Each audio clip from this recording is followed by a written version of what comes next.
Hello viewers, welcome to my channel PS রান্নাঘর। আজ আমি নিয়ে এসেছি টেস্টি সয়াবিন কারি রেসিপি।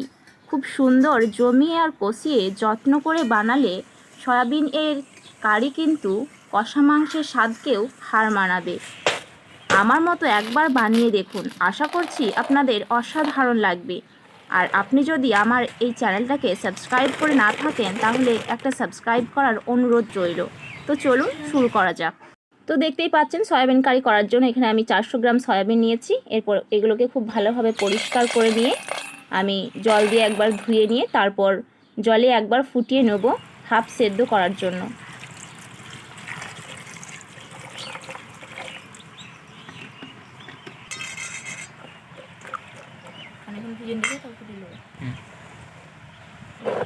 তো সয়াবিনটা সেদ্ধ হওয়ার জন্য বসিয়ে দিচ্ছি। আর এখানে আমি আদা কুচি, রসুন কুচি আর পেঁয়াজ নিয়েছি একটা বড় সাইজের, এগুলোকে আমি বেটে নেব। তো এরপর আমি উনানে কড়াই বসিয়ে দিয়েছি, সব কিছু রেডি হয়ে গেছে। কড়াইটা খুব ভালোভাবে গরম হয়ে গেছে। এখানে দিয়ে দিলাম পরিমাণ মতো সরিষার তেল। তো তেলটা খুব ভালোভাবে গরম হয়ে যাওয়ার পরে এখানে দিয়ে দিচ্ছি 2টো তেজপাতা আর দিচ্ছি একটা কুচনো পেঁয়াজ।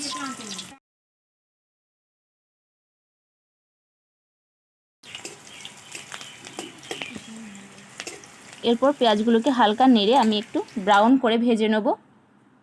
তো ব্রাউন করে হালকা ভাজা হয়ে গেছে। এরপর আমি দিয়ে দিচ্ছি যে আদা রসুনের আর লঙ্কার পেস্টটা রেখেছিলাম তৈরি করে, সেটা দিয়ে দিলাম। এরপর এখানে দিচ্ছি হাফ চামচ হলুদের গুঁড়া। এরপর দিচ্ছি স্বাদ মতো লবণ। আর এটা এখানে ব্যবহার করছি কারণ তেলটা ছিটকাবে না লবণ আর নুন ব্যবহার করলে। তো এটা কিছুক্ষণ নেড়ে নেওয়ার পরে বাকি যেই মশলাগুলো আছে সেগুলো দিয়ে দেবো।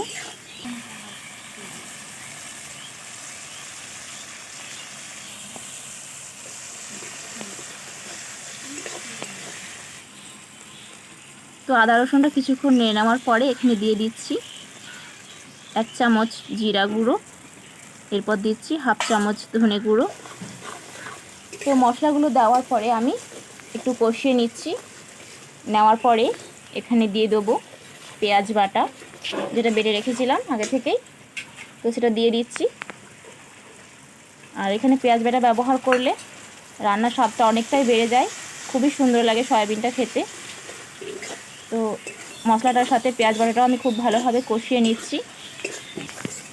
এরপর হালকা নেড়ে নেওয়ার পরে এখানে দিয়ে দিচ্ছি স্বাদ মতো লঙ্কার গুঁড়ো।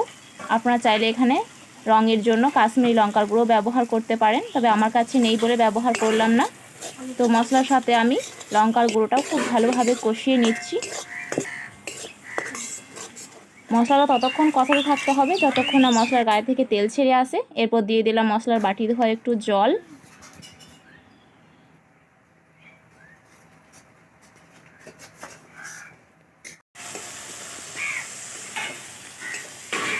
তো একদিকে আমি মশলাটা কষাতে থাকি, অন্যদিকে দেখিয়ে দিচ্ছি আমি সয়াবিনটা কতটা সেদ্ধ করেছি। দেখুন পুরোটা সেদ্ধ করিনি, হাফ সেদ্ধ করেছি, এরকমই থাকবে। আর জলটা আমি নিংড়ে বের করে নিয়েছি।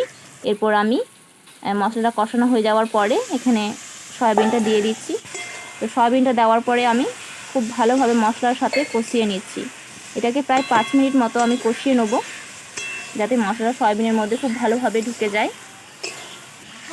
তো বন্ধুরা, এরকম নিরামিষ সয়াবিন কারি অবশ্যই একবার বাড়িতে বানিয়ে দেখবেন আর ফ্যামিলি আর ফ্রেন্ডসদের মাঝে বেশি বেশি করে শেয়ার করবেন, কারণ এর স্বাদ ছিল অনেক সুন্দর।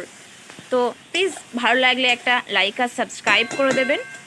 তো এখানে কথা বলতে বলতে দেখতেই পেলেন মশলাটা খুব ভালোভাবে কষানো হয়ে গেছে সয়াবিনের সাথে। এরপর আমি এখানে দিয়ে দিচ্ছি একটু জল। এভাবে একটু একটু জল দিতে থাকবো আর নাড়তে থাকবো।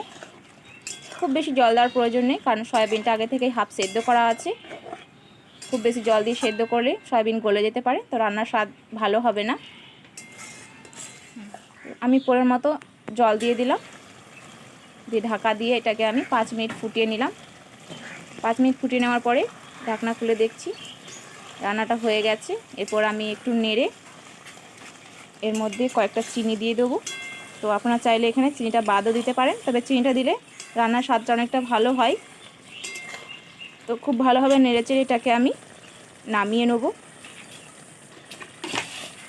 তো তো ফ্রেন্ডস দেখে নিলেন তো আমি কীভাবে নিরামিষ সয়াবিন কারি বানিয়ে নিলাম। তো আপনারাও চটজলদি বাড়িতে বানিয়ে খেয়ে দেখুন, একবার বানিয়ে দেখলে দ্বিতীয় বানাতে ইচ্ছা করবে। তো চলুন দেখা হচ্ছে নতুন কোনো ভিডিওতে। আল্লাহ হাফেজ।